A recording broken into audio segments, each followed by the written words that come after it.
숨겨져 있는 알짜 직업을 소개하는 히든잡. 오늘도 투데이 고용플러스의 공식 취업 도우미 김민지 캐스터와 함께합니다. 안녕하세요. 안녕하세요.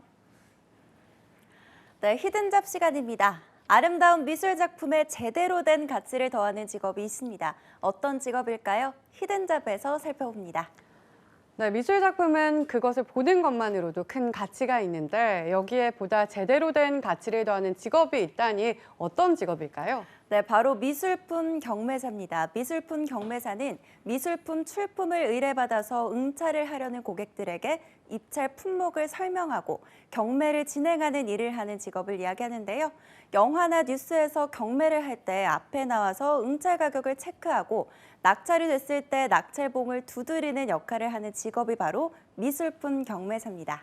네, 미술품 경매를 진행할 때마다 카리스마 있는 모습에 정말 매력적인 직업이라고 생각을 했는데 그런데 경매사라면 단순히 경매를 진행하는 직업을 이야기하는 걸까요? 네, 그렇진 않습니다. 사실 경매사는 경매 전반적인 과정을 책임지는데요.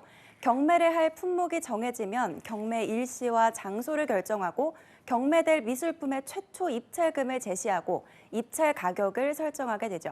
그리고 경매를 진행하면서 경쟁 입찰을 유도하고 또 최종적으로 최고가 입찰 가격을 제시한 고객에게 낙찰 결과를 선언하게 됩니다. 그리고 인터넷을 통해 경매 물품을 등록하고 낙찰 가격과 낙찰 시간을 정해서 공개적으로 미술품이 낙찰이 됐다는 걸 통보하죠. 네, 보이지는 않지만 미술품이 낙찰될 때까지의 전반적인 과정을 다 담당을 하고 있는 것 같네요. 정말 대단한 직업인 것 같은데 그럼 경매를 의뢰받는 순간부터 일정이 정말 분주해질 것 같아요. 네, 맞습니다. 경매사는 경매 의뢰자로부터 경매 의뢰를 받게 되면 경매 대상 물품인지 파악하는 것부터 경매 준비를 시작하게 됩니다. 그리고 미술품이 감정을 하는 과정에서 손상이 되거나 파손이 될 가능성이 있기 때문에 실물 대신에 사진이나 슬라이드 형태로 접수를 받고 감정을 하게 되죠. 동시에 의뢰자에게 경매 대상 물품의 소장 경위나 연고 등을 파악하게 됩니다. 또 때로는 보다 정확한 감정을 위해서 미술품 감정위원 또는 미술품 감정사에게 의뢰하기도 합니다. 네, 무엇보다 미술품 경매에서 가장 중요한 건 해당 미술품이 얼마나 가치 있게 인정을 받느냐일 것 같은데 이 때문에 무엇보다 감정을 하는 단계가 정말 중요할 것 같습니다. 네, 그렇습니다. 이러한 면밀한 감정 절차가 끝나면 최종적인 가격은 아니더라도 대략적으로 얼마 정도의 경매에 출품하게 될 건지 가격을 정하게 되는데요. 이 시작가가 경매 미술품의 응찰가에도 큰 영향을 미치기 때문에 상당히 신중하게 결정하게 됩니다. 이러한 과정이 끝나면 응찰을 하려는 고객들을 위해서 경매 물품에 관한 소개 책자인 도록을 제작하게 됩니다. 여기에는 경매 물품의 크기, 작가 소개, 작품의 연대, 추정가 등을 기술하게 되는데요. 이러한 도록을 작성하기 위해서는 미술품에 대한 소견은 물론 원고 작성 능력까지 필수적으로 겸비해야 합니다. 이후에 경매 순서를 정하게 되는데요. 이후에 낙찰이 되면 경매자와 낙찰자 사이의 금액 교환 등의 일도 경매사가 중개를 하게 됩니다. 또 경매가 끝났다고 경매사의 업무가 끝나는 건 아닙니다. 경매일이 없을 때는 미술품의 추세나 현황 문헌 조사 등의 연구 업무를 통해서 경매사로서의 자기 개발을 꾸준히 해야 하죠. 네, 낙찰액의 중개까지 경매에 없어서는 안 될 중요한 역할들을 모두 이 경매사가 관장을 하고 있었네요.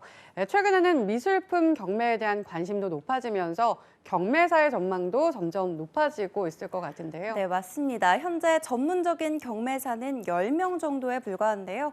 하지만 말씀하셨다시피 생활 수준이 높아지고 미술품에 대한 관심이 높아지면서 경매에 참여하는 응찰자들도 늘고 있습니다. 여기에 미술품이 재테크 수단으로도 효과적이라는 인식이 커지면서 경매에 대한 관심이 역시 커지고 있죠. 무엇보다 경매 미술품 중에는 수천만 원에서 수억 원을 호가하는 경우가 많기 때문에 경매사의 역할이 상당히 중요해졌는데요. 실제로 지난주에 열렸던 미술품 경매사 K옥션의 마지막 메이저 경매의 낙찰 총액이 무려 83억 3,190만 원이었습니다. 개별 가격도 대단합니다. 김한기 항아리와 나르는 새로 9억 원의 경매를 시작해서 10억 7천만 원에 낙찰됐을 정도입니다. 여기에 최근엔 온라인을 통한 경매까지 활발하게 이뤄지면서 경매사의 수요도 더더욱 늘어나게 될 걸로 보입니다. 네, 경매품의 의뢰는 물론 수요도 점차 늘어날 것 같은데 이렇게 전망이 높은 경매사는 어떻게 하면 될 수 있을까요? 네, 일반적으로 대학에서 미학, 미술사학, 박물관학, 역사학 등을 공부하면 좋은데요.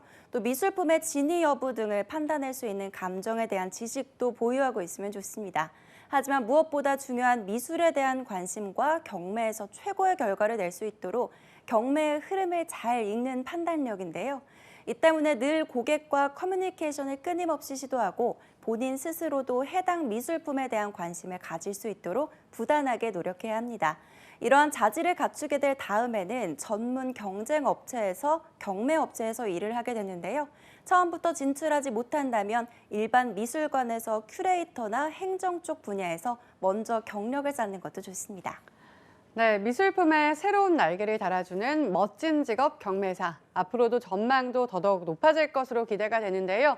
관심이 있으신 분들은 꼭 도전해 보시기 바라겠습니다. 지금까지 히든잡 김민지 캐스터였습니다. 고맙습니다.